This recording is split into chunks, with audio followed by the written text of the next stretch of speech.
So ngayon dito tayo ngayon sa barangay uh, Loc First at andito tayo sa the backyard cabin. So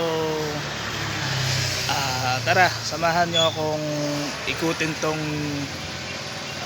private pool na to. So dito lang kayo, stay tuned at libutin natin loob. Pagpasok nyo sa loob, ito yung garahe. Ito yung parking area. Yan, malawag naman po siya. Then pasok tayo sa loob. Yan, lawag naman ng parking. Yan. Located po pala to sa Loc First, barangay Loc First. So ito siya, papasok na tayo.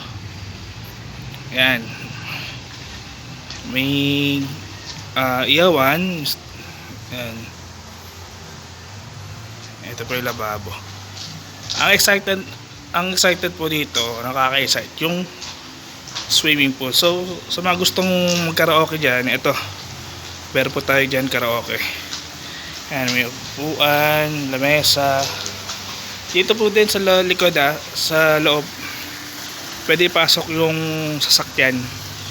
So ito na ang swimming pool. Yan, maganda siya, ang ganda ang design. Ito po yung itsura ng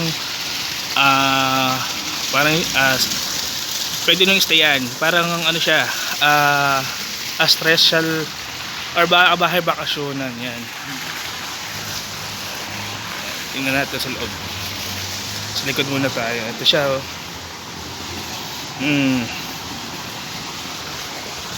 Ayan, likod. Ito yung shower area. Ito yung likod. Then pasukin natin yung loob. Ayan.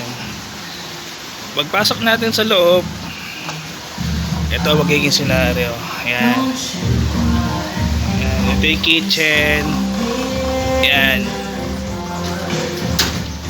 Ayan. Parang ano lang, parang sa bahay ka lang. Ayan. Lakasan ko lang kasi makaka-copyright tayo eh, yung music kasi. So akit tayo sa taas.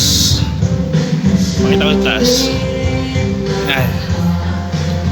Wala siyang kwarto, pero may mga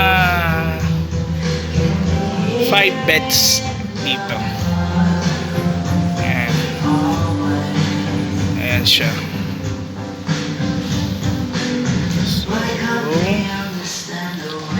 Punta tayo sa likod. Ito yung itsura pag nasa taas ka. Ayan. Ayan siya. Ito po ating live. Sa mga hindi pa nakapollow, naka-like and share, please follow my YouTube channel at pag-subscribe. Maraming salamat po. See you in the next vlog.